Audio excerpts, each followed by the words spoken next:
Lead bag. Ay, wala tayong pambili nun. Mahal eh. Ganda na ito.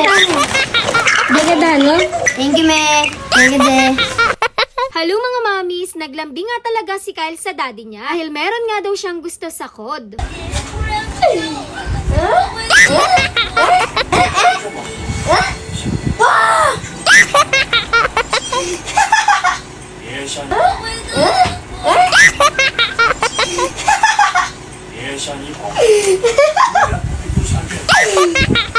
Kung kinagabihan naman, una ko ngang inasikaso talaga itong si Kyle. Natapos nga namin siyang pakainin, pinaliguan ko na nga siya, tapos binihisan nga siya dito ng daddy niya. Para nga malinis dito yung tuli niya, tapos sprayan ng high cleanse. Mami, legendary na ako. Ha? Saan yun? Hotel. Oh, ano naman yun?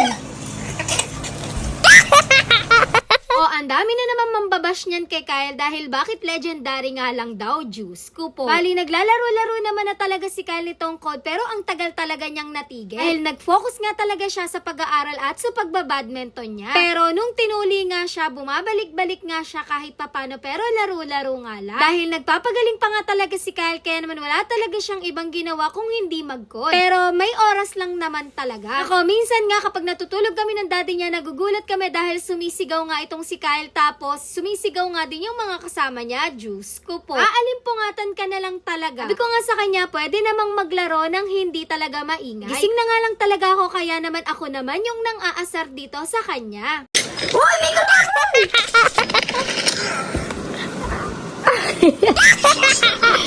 Nung kinabukasan naman, umalis na nga pala yung daddy ni Kyle kasama niya nga si mama dahil bumili nga sila ng ulam. Iwan naman ako sa bahay dahil naglaba ko tapos binantayan ko nga si Kyle. Paano ba naman kasi tinanghali na naman siya ng gising? Hindi nga pwedeng sumama ako sa daddy niya dahil wala nga talagang kasama si Kyle sa bahay. Kaya naman pag uwi nga ng daddy ni Kyle sa bahay, nalungan nga lang niya talaga ako maglinis ng kwarto tapos inaya niya na nga kagad ako. Ano ba naman kasi, titingin nga talaga kami ng bag at shoes ni Kyle. Ito nga talaga kami unang pumunta. Pero wala nga ako ditong makita na papasok sa taste ni Kyle. Grabe, sobrang na-stress na nga talaga ako. Paano ba naman kasi 1 week na nga lang talaga pasukan na nga. Bali, umalis na nga kami dito tapos pumunta kami ng daddy ni Kyle sa may Pandayan. Sakto nga, pagdating namin dito, napakadami na nga talagang dinidisplay dito at madami din talagang bago. Aka-delivery nga lang daw talaga nito. Bali, ito nga talaga yung nagustuhan ng daddy ni Kyle at nagustuhan ko din naman talaga. Hindi siya masyadong maliit at hindi rin siya masyadong malaki. Saktong-sakto lang talaga para sa gamit ni Kyle ngayong grade 6 niya. Hindi na rin kasi talaga kami makakapunta ng mall gawa nga na si Kyle nga hindi pa raw niya masyadong kaya yung maglalalakad ng malayo. Bali, hindi na nga talaga sumama sa amin si Kyle nito. Basta, ang kinausap niya nga dito yung daddy niya. Gusto nga daw niya yung simple lang, yung wala talagang mga character, ganun daw. Ayun nga lang daw yung mga gusto niya. Bali, ang sabi sa akin ni Kyle, wag daw talaga ako yung pipili, Diyos ko po. Daddy na nga lang niya dahil alam daw ng daddy niya yung taste niya. Bali, chinek na nga pala ng daddy ni Kyle itong bag na to. Okay naman, kaso nga dalawang zipper lang tapos sa loob wala siyang pinakabulsa. Dalawang isip pa nga kami dito pero sabi ko okay na nga to kaysa mamroblema na naman kami. Bali, kumuha nga lang din pala kami dito na sobrang simpleng pencil case ni Kyle. Grabe, binatang binata na talaga at ayaw niya na nga talaga yung mga gusto ko para sa kanya. Bili nga lang kami dito ng mga ilang pirasong ballpen dahil marami pa nga siyang ballpen sa bahay. Tapos mga long pad, mga papel, ganyan. Ang notebook naman niya, hindi na ako bumili dito dahil nagpa-customize nga ako. Bali, alam niyo ba, pinakausapan ko pa nga talaga si Kyle dito na ako naman yung masusunod na notebook niya kung ano yung gusto kong design. Kasi ang sabi niya nga, simple lang yung gusto niya. Pero umuon naman si Kyle. Sabi ko sa kanya, yung pumili naman ng bag niya yung daddy niya. Kaya naman gumiti na nga lang talaga siya. Maana nga muna din pala ako sa school nila Kyle dahil kinuha ko nga dito yung card ni Ella. Enroll ko na nga din pala siya. Pag uwi ko nga sa bahay, nakita ko nga si Kyle dito na naglalaro ng COD. Bali, pinakita ko nga sa kanya yung mga pinagbibili namin dito ng daddy niya. Na ako nga sinabi sa kanya na nakabili na kami ng bag niya. Tapos nakangiti nga talaga siya dito. At ang sabi niya nga dito, elite bag daw ba to? Diyos ko. Pero nung nakita niya nga sabi ko, hindi. Pero okay lang naman daw dahil maganda nga daw talaga yung color at nagustuhan niya. Yun naman ang kagandahan kay Kyle. A-appreciate niya talaga yung mga binibigay namin sa kanya ng daddy niya. Iniwan na nga muna namin dito si Kyle sa sala tapos lumabas kami ni Stanley. Ito lang naman to sa kabilang bahay namin dahil bibili nga kami ng ice cream niya. Pinili ko na nga din pala si Kyle dito, bali tag-dalawa nga sila dito. Ano ba naman kasi kanina nga nung binibigay ko nga yung gamit ni Kyle, tahimik nga lang siya at mukhang nagtatampo. Nausap pa tinanong ko nga din siya. Sabi nga daw niya, wala nga daw akong pasalubong sa kanya. Diyos ko po. Lang, thanks for watching. Bye-bye.